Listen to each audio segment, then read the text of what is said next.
Hello दोस्तों, आपका अपने चैनल ऑसम ममता में दिल से स्वागत है।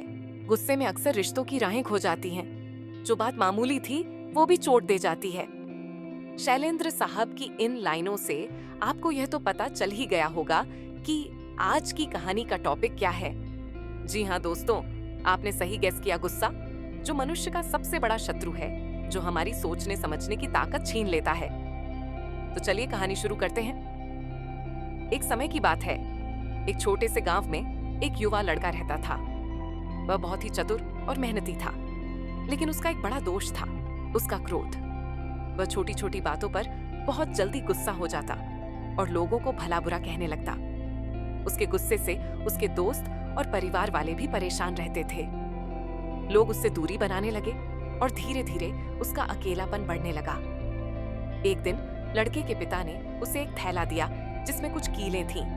उन्होंने कहा, जब भी तुम्हें गुस्सा आए तो तुम इस कील को घर के पीछे लगे लकड़ी के फेंस में ठोक देना। लड़का इस सुझाव पर थोड़ा चौंका, लेकिन उसने पिता की बात मानी। पहले ही दिन उसे 30 कीलें ठोकनी पड़ी। हर बार गुस्सा आता, वह एक कील फेंस में ठोक देता।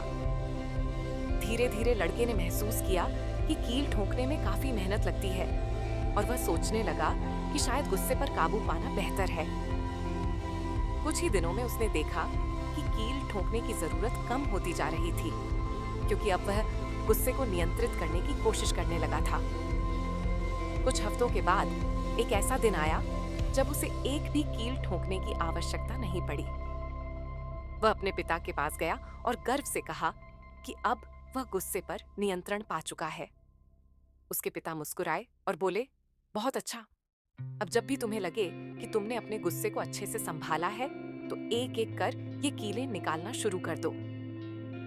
लड़के ने वैसा ही किया और कुछ ही दिनों में सभी कीलें फेंस से निकाल दी। फिर वह अपने पिता के पास गया और उन्हें यह खुशखबरी दी। उसके पिता उसे फेंस के पास ले गए और कहा, बेटा, अब इस फेंस को ध्यान से देखो। कीलें तो तुमने निकाल दी, लेकिन जो छेद बने थे वे अब भी यहाँ हैं। ठीक वैसे ही जब तुम गुस्से में किसी को चोट पहुंचाते हो तो उसके दिल में ऐसे ही निशान बन जाते हैं। भले ही तुम माफी मांग लो, लेकिन वह चोट हमेशा याद रहती है। इसीलिए हमेशा अपने शब्दों और गुस्से पर नियंत्रण रखना। लड़के ने पिता की बात को गहराई से समझा और उसने ठान लिया कि अब वह कभी भी अपने गुस्से को इस तरह दूसरों पर जाहिर नहीं करेगा। उसने सीखा कि क्रोध केवल दूसरों को नहीं, बल्कि खुद को भी नुकसान पहुंचाता है। उस दिन के बाद लड़का पहले से भी ज्यादा शांत और समझदार हो गया।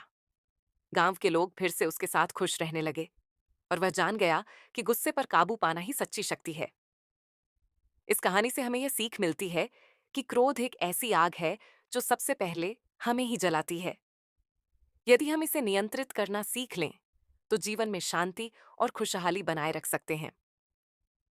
दोस्तों, यदि आपको इस वीडियो से कुछ सीखने को मिला है, तो हमें कमेंट करके जरूर बताएं और ये ऐसी वीडियो के लिए चैनल सब्सक्राइब करें। तो चलिए मिलते हैं नेक्स्ट वीडियो में एक और कहानी के साथ। तब तक के लिए नमस्कार, खुश रहिए, मुस्कुराते रहिए। धन्यवाद।